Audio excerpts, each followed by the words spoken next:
Okay. We left off at the very bottom of Chofam and Beis, where the Gemara had said that according to Reb Shimon, who's Dorish time in L'Kro, Reb Shimon who gets involved in the rationale of something, and that rationale will dictate what the Torah is actually saying. He's of the opinion that if a person goes and is magdish a house in a Bati Orichoma, in a walled city, and the person does not have the means to fully redeem it, he could even make a partial redemption. And he could even borrow, even if he doesn't have the money, he could borrow to redeem the house.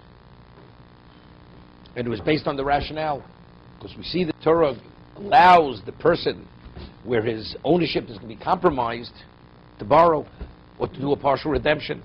For instance, versus Magdish Steachusa. The Torah allows you to what? To even do a partial redemption, even to borrow. Why? Because it's Hura Kocho. Because if he doesn't redeem it, when Yovel comes, it's going to be divided among the Kohanim. So similarly here, that since he only has a year to redeem it, if you consecrate a house in a walled city, and if he does, he loses it forever to the buyer. So therefore, because it's Hura Kocho, because he's in a weakened state, where he doesn't have the upper hand, the Torah would allow him to borrow, to redeem, or to even make a partial redemption. That's Reb Shimon. The Chomim, they're not the Rosh Time in the Crow. They say the other way, that it's only just the opposite. Since we see the Torah is not concerned, it's only where the Torah says you have the right. So by Bati Orichoma, the Torah says Gol Yigoyel. Excuse me, by Steachuza. If you magdish the field, you consecrate your field, the Torah says you have a right to borrow, to redeem, and to do a partial redemption. A regular field. But by Bati Orichoma, not. Right? That's that we quoted a brisa. So Gemara says this brisa that it says that by Bati Orichoma, if you consecrate a house in a walled city, that the Torah does not allow you to borrow to redeem. It's only if you have the money or do a partial redemption. It's going like the Chachomim. Right? That's what how the Gemara reconciled what we said before and what we're saying the brisa. You with me? But the Chachomim hold that exam, then they hold by the Gzer Shabbat sort of. They're holding by the Gzer Shabbat. So they're comparing the Stefus of the Gzer Shabbat. Because again, they're not Dorish time of the Crow. That you're in a precarious position or a compromised position, that is not a reason why the Torah will give you a right. Unless the Torah says explicitly you have the right. Otherwise, we would compare A to B. That's a good question about Gzer Shabbat. Why is it that here than the regular Stefus don't you get... Gzer Kosov. That's what the Torah says. Okay? So just Tosas asks a phenomenal question here. The Gemara quoted a brisa that the brisa says that by Bati Erichoma you cannot borrow to redeem, you cannot do a partial redemption. Because the Gemara had said, the Gemara had made a Kal V'chomer, and the Gemara says, what do we can differentiate between consecrating a field and selling a field, right? Because consecrating a field, we said, there you could redeem it immediately, right? When you sell a field for 2 years, you're not able to repurchase it. Okay, so therefore, that's the reason why the Torah doesn't allow you to borrow or to do a partial purchase. It's a regular field. A regular field, right? That's what Gemara says. But the Orichoma, when you magdish it, because you see the Torah allows you to redeem it immediately, maybe there you could borrow, and you could do a partial redemption, right? That's what the brisa says. So therefore, the Torah is more lenient with magdish steachuza than selling a steachuza. Gemara says no, but magdish botirach omer yochiach. But we see from when you consecrate a house in a walled city, you could redeem it immediately, you could rebuy it immediately, but yet, right, you're not permitted to borrow. Right? That's what the brisa said. So, and that's where all this trouble started. So you see here that you're not permitted to do a partial redemption on a house in a walled city. Right? So Tosas asks, this is before the pasuk. The Gemara says, once we say that, so the Gemara says, that's why the Gol Yigal, that Steachuza, that you could borrow, when you magdish the stei achuza, you could borrow and you can do a partial redemption. Right? That's the way the Brisa concludes. The Brisa speak without the pasuk gol yigal. The Brisa is the question: what do we need a pasuk gol yigal? That for stei achuza you could borrow to redeem, and you make a partial redemption. Seemingly, magdish stei achuza is not similar to selling a stei achuza. Why? Because selling stei achuza, the Torah puts limitation on the seller. He has to wait 2 years before he's able to rebuy it. But when you consecrate a stei achuza, Torah lets you redeem it immediately. Yeah. So what do I need gol yigal? That was the Brice's question. Why do we need a pasuk tell me that you're permitted to borrow, to redeem, or to make partial redemption? We see the Torah is very lenient. When a person is magdish stei achuza, you can redeem it right away. When you sell a stei achuza, you see the Torah is being very strict with the seller. For 2 years, you can't rebuy it, unless the buyer is agreeable to sell it to you.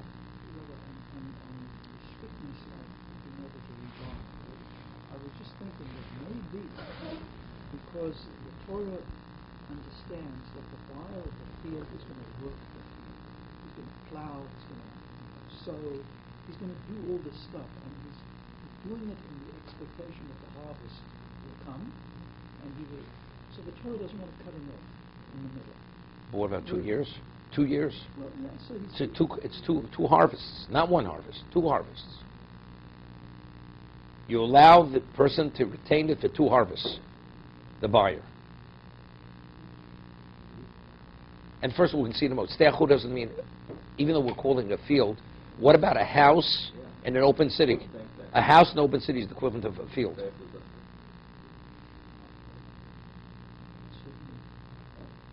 Right? Same. Achuza means it's part of the original property. It was when it was divided. It's a real estate which is an heirloom. It's part of the family inheritance. So there is no way to understand the rationale for the Torah. Right? The just Torah. would have been understandable. Okay. The Torah is So let's say you buy a piece of real estate, rental, collect 2 years worth of rent. After you collect 2 years, seasons worth of rent, now if the seller wants to repurchase it, you have to relinquish it back to him. You have to sell it back to him. But now Tosei is a phenomenal question. The Bryce asked the question: what do I need a pasuk to tell me that when you consecrate a stei achuza, you're able to borrow to repurchase it, to redeem it, or you could do a partial redemption? What do we need a pasuk? We see the Torah is more lenient regarding magdish stei achuza than selling stei achuza.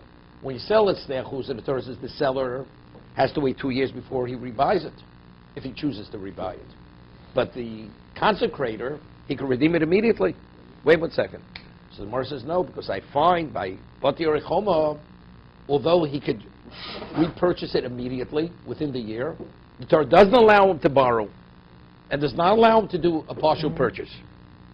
Right? So therefore, that's why I need the pasuk for magdish stei achuza, to tell me that despite you find something similar by Bati Orechoma, we still allow it by when you consecrate a stei achuza. That's the Brisa. So my answer: one's Reb Shimon, one's the Chachamim. So Tosas asks, phenomenal question. The Gemara's only made the Kal V'chomer by stei achuza, according to Reb Shimon. That's once I have the pasuk gol yigal. The Brisa is speaking about pre-pasuk. If I don't have the pasuk gol yigal, what would have I said? I would have compared stei achuza, magdish stei achuza, to Bati Orechoma. Just as Bati Orechoma, although you could redeem it, you could repurchase it within the year. We don't allow you to borrow. So I'd say the same thing in regard to stei achuza when you magdish it. Although you could redeem it immediately, we don't allow you to borrow. Pasuk says we allow you to borrow. Okay, now let's say post-pasuk. I have the pasuk. Now factually, if you consecrate a stei achuza, the Torah says you could borrow to redeem and you can make a partial redemption. Now according to Reb Shimon, now let's talk according to Reb Shimon. What would you say? So now I could say, what do I see? Selling a stei achuza or consecrating a stei achuza? We see from when you sell a stei achuza, why doesn't the Torah allow you to borrow? Because the seller is not in a compromised position. But in terms of consecrating a stei achuza, because the magdish, the consecrate, is in a compromised position. Because if he doesn't redeem it by Yovel, it's divided among Kohanim, and he's going to be at a loss. Therefore, the Torah allows you to borrow, to redeem. So, Bati Yerichoma, where he's definitely in a compromised position, the Torah will definitely allow him to do that. We're only learning Bati Yerichoma from Steachuzim once I have the Pasuk. The Bryce is speaking pre-Pasuk. So what's the proof this Bryce is going like the Chachomim? This Bryce goes like Reb Shimon. Reb Shimon would agree. Without the Pasuk, go Yigal, in regard to Steachuzah, what would I say? I'd say exactly what the Bryce would say. Even Reb Shimon would say that. What's the basis for Reb Shimon's rationale? I see the Torah is more lenient when the person is in a compromised position. Right? Because the Torah says if you consecrate a Steachuzah, which ultimately is going to be divided among Kohanim, we allow you to borrow to redeem. But if you sell a Steachuzah, we don't allow you to borrow to redeem. Why? Because he's not in a compromised position. Because when Yovel comes, ultimately it's returning to him. So now Reb Shimon talks. So what do I see the Torah saying? When the seller is in a compromised position, the Torah is lenient, allows him to borrow to redeem. So if that's the case, Bati Yerichoma, where he's definitely in a compromised position because he doesn't repurchase it within a year, he loses it forever. Right? So what's the question? So Tosas asks, so what's the Gemara's question? This Brisa is going like Reb Shimon. Because the Brisa is speaking before I have the Pasuk Gol Yigal. How do I know the Torah is lenient when you're in a compromised position? Where do we see that from? Gol Yigal. It's the Pasuk. But without the Pasuk, where do we see the Torah says when you're in a compromised position, we're lenient with the person? We don't see such a thing. So how does the Gemara know that the Bryce is going like the Chachomim? Maybe this Bryce is going like Reb Shimon. Andrew, you hear the question? Just a simple understanding of the Gemara. You follow the logic. It's not. It's illogical what the Gemara is saying. So the Bryce is before the Pasuk. It's explicit. It's explicit. That's why I need the pasuk. But once I have the pasuk, now I understand the rationale of the Torah. The Torah tells when you're compromised, we're lenient. You're not compromised, we're not going to be lenient with you. And they're saying the Bryce goes to the Chacham. What? No, according to Reb Shimon, you could borrow. Reb Shimon says you could borrow. Why? Because I learned from Steachuzah, from Magdish Steachuzah. You consecrate a Steachuzah, the Torah allows you to borrow. Yes, how do you know that? It says, Gol Yigal. So, okay, so Reb Shimon drew us from that. The Brisa is speaking pre the Pasuk, without the Pasuk. So is there a difference before the pasuk between Reb Shimon and Rabbanan? No, no difference. So you can't. You wouldn't be able to. Even Magdish not? No, you couldn't be. No, Magdish also not. To nothing. How do we know Magdish? Because it's Gol Yigal. Only because of your Gol You can Yigal. borrow, And you could do partial redemption. Neither. have all three. All three. Okay. Gol Yigal tells me no. Magdish, when you consecrate Steachuzah, you can. So now Reb Shimon starts talking. So what do I see from that? That since ultimately he's going to lose it to the Kohanim, so because he's in a compromised position, Torah is lenient, so but Yerachom is also in a compromised position. He has a year, after the year it's gone. The Rabbanan don't hold that. The Rabbanan disagree with this. Only by Magdish. Only Magdish Steachuzah, not but Yerachoma. Let's not confuse it. So it's a coach game. It's definite. It's a smaller window. Here you have a year. It's over. There you have 49 years before it's over. And yet the Torah is still lenient. So definitely the Torah would be lenient when you sell the house within a walled city. Because the Chamar and Dorsh time in the Crow. Because they don't delve into the rationale which will determine the halacha. Where the pasuk says it yes, where the pasuk doesn't say it not. Even though they're not agreed, the logic of it, The logic is irrelevant. they don't accept it. Exactly. That's where it's written. That's where it's written. Is the logic a real Kal V'chomer? Because we say Kal V'chomer It's not Kal. It's not the Kal V'chomer. It's like we're saying. It's what we call a memotzin, a similar thing. But you have to understand. It's why is the Torah saying he has the right? You're only establishing it once you're entering into the mind of the Torah. You're trying to understand why the Torah says yes. Why, when you consecrate a Steachuzah, why does the Torah allow you to borrow, to redeem, and do a partial redemption? The Torah doesn't say why. The Torah says you could do it. You want to apply your understanding. The question is, and that will determine whether you apply it to something else or not. But the Torah doesn't explain it. Often with the Torah is not offering the reason. You just say it's logical. If it applies in this No. case, surely it applies in that case. That's kal v'chomer. In a more lenient situation, the Torah allows this. So in a more serious, definitely the Torah would prohibit it. That's something else because that's kal v'chomer. Here it's not a kal v'chomer. It's not a kal. Here it's not a kal v'chomer. It's not a kal v'chomer. It's only seen as we're applying. Well, since you see the Torah when he's compromised, the Torah is lenient. Who said that's the rationale? Because he's a compromised position. That you're applying according to your rationale, you're going to make a difference. It sounds logical. If the Torah allows it in a situation with 2 years, I'll give you an example. I'll give you an example of kal v'chomer is. And we learn from that Eino Shemiradin. The Torah says that a person is not permitted, incest, to the sister who's the daughter of your mother. And your sister who's the daughter of your father. And the sister who's a daughter of both your father and mother. Right? That's what the Torah says. So the Mishnah asks, if you're not permitted in your sister where you only share one parent, so if you share both parents, definitely, right? It's kal v'chomer. So we don't have to get involved in the mindset of the Torah, right? It's like we say b'chlal masai mana, right? A full sister includes each parent individually. So what does that have to say? Both parents. So from there you see we don't apply the kal v'chomer. Torah has to speak about the third case. That's kal. There I'm not getting involved in what is the rationale. It's just a fact.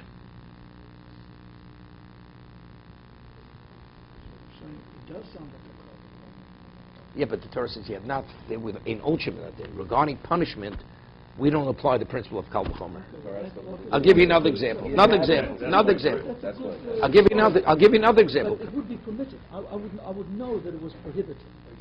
You wouldn't know the third case. You wouldn't know it's prohibited unless the Torah says it explicitly. Why? To have liability. No, I don't. I'm not You talking can say about it's punishment. prohibited. I'm just saying it's prohibited. I'm But not I don't sure. know what the punishment No. is. Eino Shemiradin means even to learn out anything that has to do with prohibition. That it's prohibition. It's not. It's not. If it was just that problem, you would have used the kal v'chomer and said we don't punish. So the fact that it's mentioned. So it says don't apply the principle of kal v'chomer in that situation.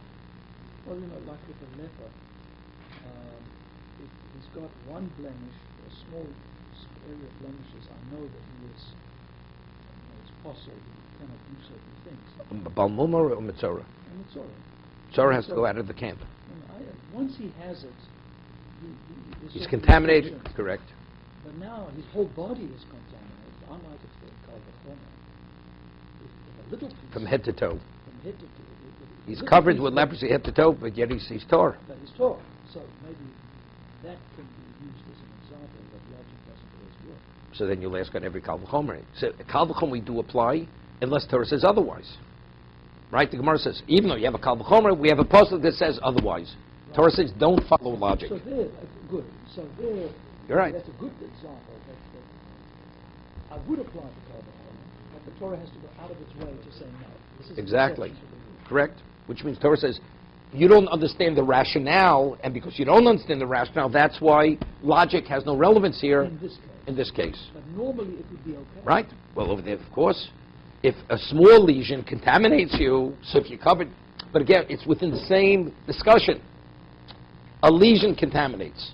So if you have multiple lesions, you're definitely contaminated. Because even if you have less of the same, you're contaminated. So you have more of the same, you're definitely contaminated. There, I'm not getting involved in the mind of the Torah why you're contaminated. Right? That's kal v'chomer. But over here, you have to, why is the Torah being lenient? So there, you're already reading into the mind of the Torah, why is the Torah being lenient? Why do I have to say that? One commentator simply said, the Torah is being lenient. I don't know why. The Torah is being lenient. And if the No, Torah is but being because they're not. lenient, No, but surely it would be it's not. lenient. It's not kal v'chomer. No. Maybe maybe being divided among Kohanim, that is something else. Here the man purchased it. Where a man purchases it, you agree to sell it. Here the person consecrated. You could have redeemed it. You could have redeemed the steachuza. You chose not to. Right? There are many ways to see it. No, it's a different. But it's not a b'chlal masayim mono. It's not more of the same or of a more intense case. It's a different case. It's a different case. You sell a field, you consecrate a field, and you have the ability to redeem it. You don't redeem it because you don't have the means. The Torah allows you to borrow to redeem. That's what Torah says. You don't have enough to fully redeem it. You can partially redeem it. Right? Maybe that's in redemption. Maybe because you did a good act. That's why the Torah gives you that right. You did a mitzvah. You consecrate. Here the man sold his house. Well, how do you know when you sell something, the Torah gives you the right to redeem it? You shouldn't have sold it. Doing a mitzvah, maybe for that, the Torah does allow it. You can differentiate between the two of them.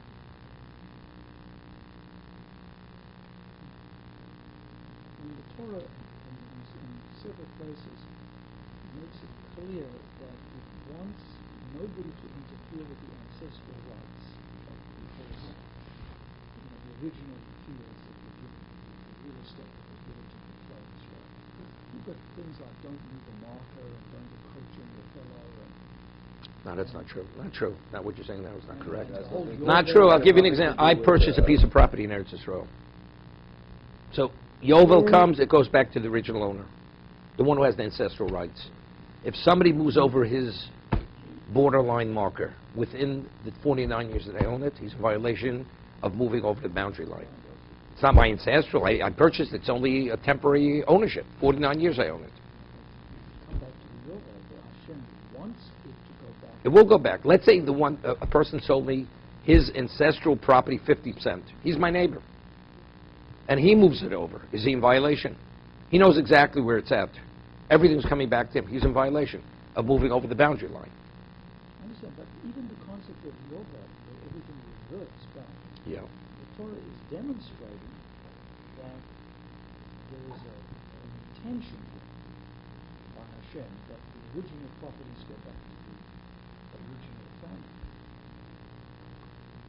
What's the concept of Yovel, where everything becomes get back? Why should we even not think about that?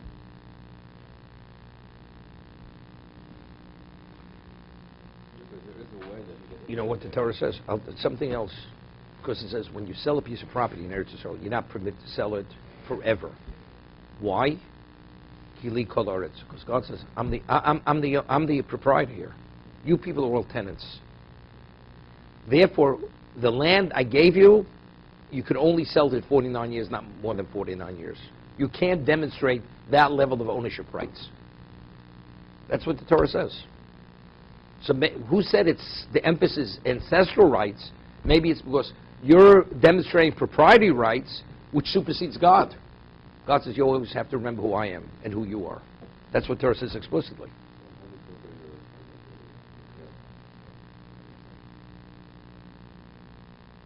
What do you mean? Normally it should come back in Yovel. But the Torah says we have no idea. What's the rationale? I have no idea what the rationale is. It's an exception. We don't know why. The Torah says, he There's a said, reason for the rest of it. It has to go back and say it belongs to the whole thing belongs to him. But in this case, it's okay how much Hashem decided that. no, because there you're not selling it forever. You're not selling it. Selling forever means it's mine forever. It's not yours forever. I'm selling the house for a year. Torah says it doesn't make a difference. You sell it, even with in mind it should come back in Yovel. It's gone. Right. After you, so it has nothing to do with how are you demonstrating any rights? You're selling the house. Are you saying, making a statement, I am the sole owner, I'm the sole proprietor forever? You're not saying that. When you sell a field forever, it is what you're saying. God says, but that's not the case. You have to understand who you are and who I am. That's what the Torah says. Is there any way that an owner of a staff can lose it and not get it back? Yeah, we said, if he's Magdish and he doesn't redeem it. Not Magdish. No. He'll always get it back. Always get it back at Yovel. Okay? And I'm just thinking about the counter to that the emphasis is that everything belongs to Hashem. But Hashem gave the land in perpetuity to certain families. To the families who originally entered. He gave it to them. Hashem, so to speak, relinquished his ownership rights on those properties and gave it to a certain family. So maybe the emphasis is on the buyers, not the sellers. If you want to be a buyer of a property, you should understand it's not possible, because Hashem already gave it to somebody, and it's in perpetuity to that thing. They are the eternal caretakers of my estate. Okay, Well, I'm not sure what you said about that. they are caretakers. I gave it to them as a No, they have limited ownership. They have limited rights Why is it because you can't sell it forever. If I own it, if outside of it, if Eretz Yisrael, you could sell a piece of property forever. no, I understand, but That'd be- I gave it to them with the only condition that really Hashem placed on the sellers, on the owners of the property, is every 7th year you let your land The grow. produce, correct? And that's the concept of, that really you are not in complete control. No, it's not yours. It's not yours. It's not yours. If we have a partnership, I once mentioned a Meir Simcha, right? If a person consecrates a field, right? Now, that field, the produce of Hegdish, does it have Kedusha Shvius? Right? When Shvius comes, so he says to Yerushalmi. Yerushalmi says, I consecrate a field, so the field is Hegdish forever. What happens when Shvius comes? The produce, is it ownerless, or is it Hegdish? And the poor people go into that. That's the question. Could they go and they benefit from the, if it's consecrated, they can't. So he said, why shouldn't it be consecrated? He consecrated the field. So Rameir Simcha says, if I sell you something, let's say I own a piece of property forever, except every 7th year I have a partner. You can't sell what you don't know. So if the Torah says every 7th year the property is not yours, you can only consecrate what's rightfully yours. Every 7th year was never yours to consecrate. If that's the case, the produce of that year is not consecrated. It's not Hegdish.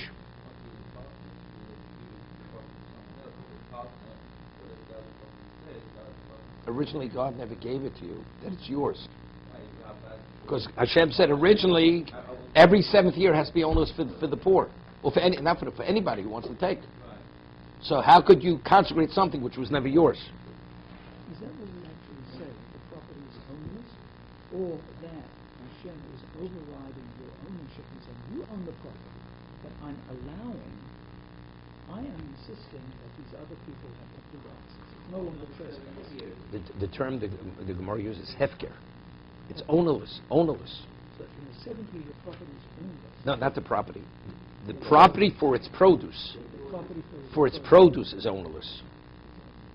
But somebody is not in trespass when they go It's into a property for the produce. for the produce. You're only permitted to go in long enough to take the produce and leave. You can't stay there longer.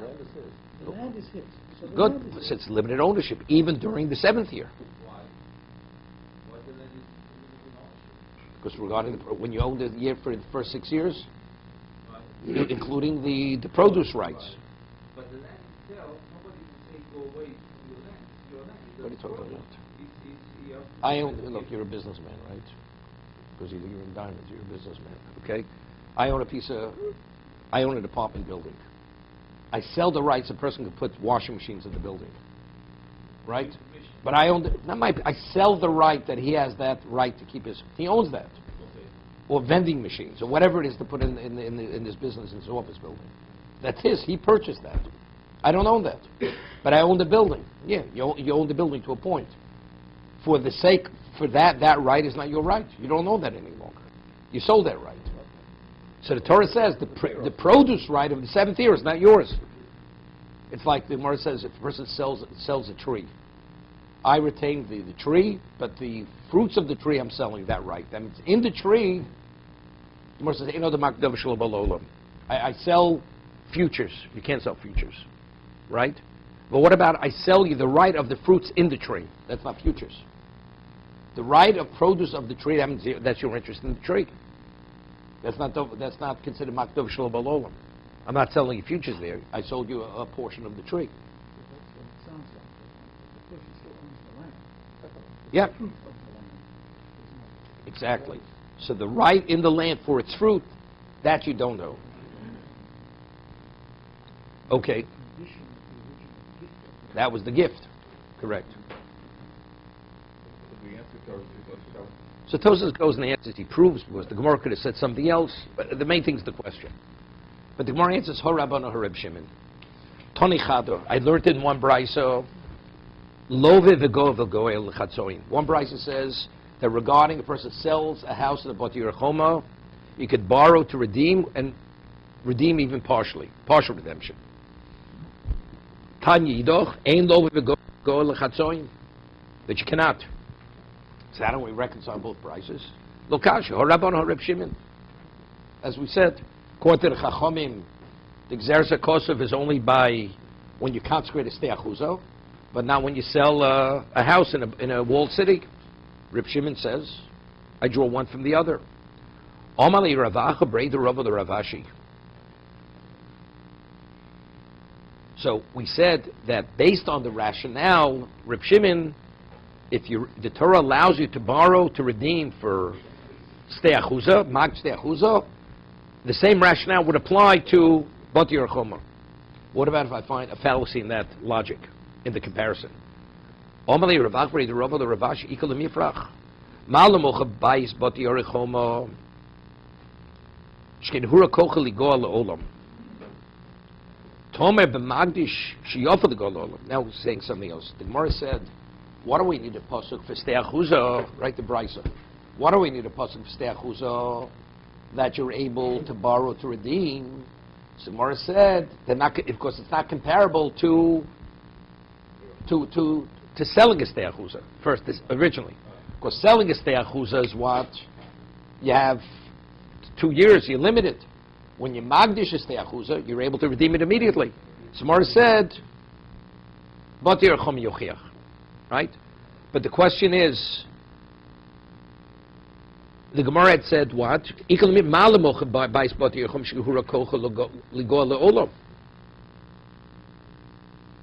In regard to selling Bati Yerachoma, there forever you're not able to get it back.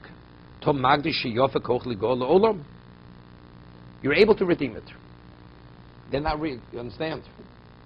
Why would I, he's asking, why would I say the Torah would give you the right? He's going the other way. Magdish, you could redeem it forever. Magdish yishiyava kocho ligo le'olam. Meaning it means not le'olam. It's not. It means Yovel, until Yovel. Right? A Bati Yerachoma, you have 1 year. Once the year passes, it's gone.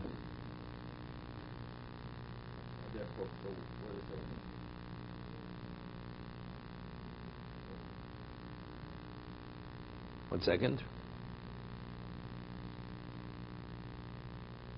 Just like you have a longer period of time to inaugurate, to be redeem it. So therefore you have more flexibility in how you redeem it, i.e. borrow or go l'chatzon, whereas where you're limited, only 1 year, therefore you can't borrow and you can't go l'chatzon. No, but you have to say where it's going on. No, it's going the other. No, I understand that, but he's going back. He says, Omalei Ravach, Ikle Mifrach. Malamocha Bais Bati Yerachoma, Shkein Hura, meaning he's in a weakened position, because it's not open. He can't repurchase it forever. He has a year. No, but it's also weakened. Wait. Understand that. Tom Magdish Yofa Koach Ligo Le'olam. When you Magdish, you can. Right. Therefore what? You can borrow and be go l'chatzon.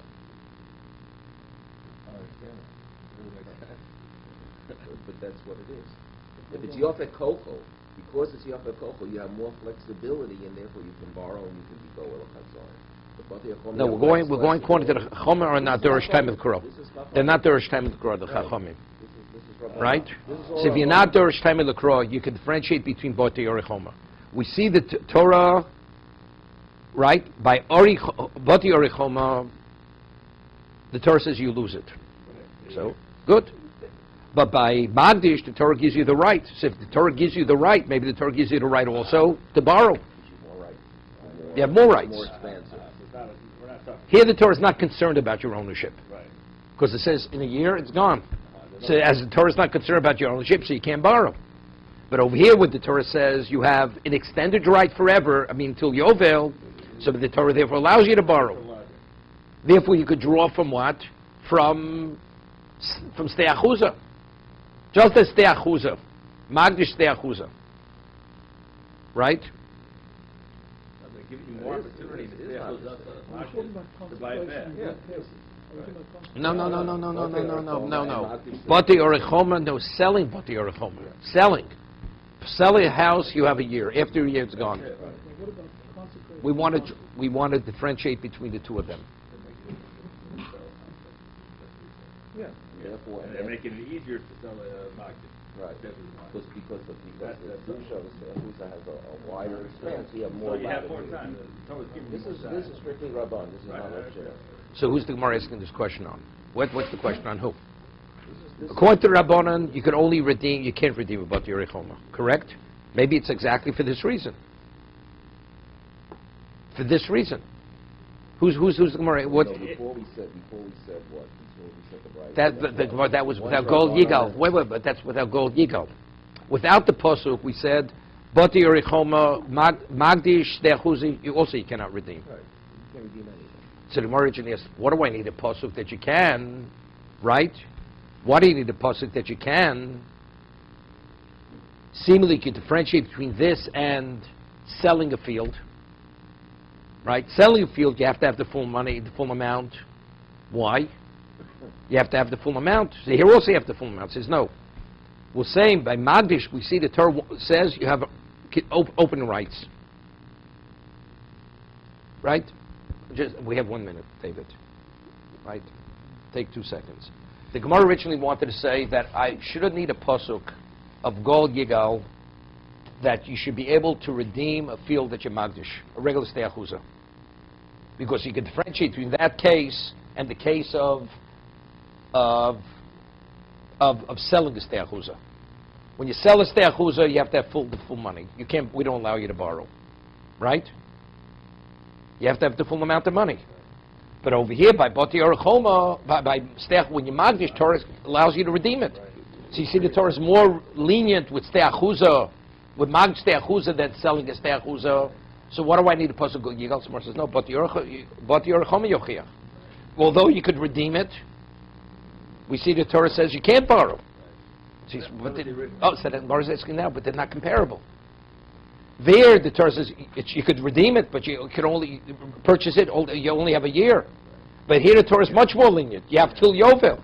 So if that's the case, it makes sense. The Torah would allow you to borrow. The Gemara wanted to differentiate between Bati Orechoma by Magdish Stei Achuza and selling it Stei Achuza. Correct? So Gemara says, even though you differentiate it, but we have a comparable case where we don't allow you to borrow. By selling a house, it says, no, there the Torah is more stringent. Because you have a year. Here the Torah is wide open. You have till Yovel. So if that's the case, that would make sense to say that's what the Torah allows you to borrow. As the Torah says, it comes back after Yovel, and you could always, right? So that's the reason. The Yochiach from Bati Orechoma is not a Yochiach. Right, to be continued.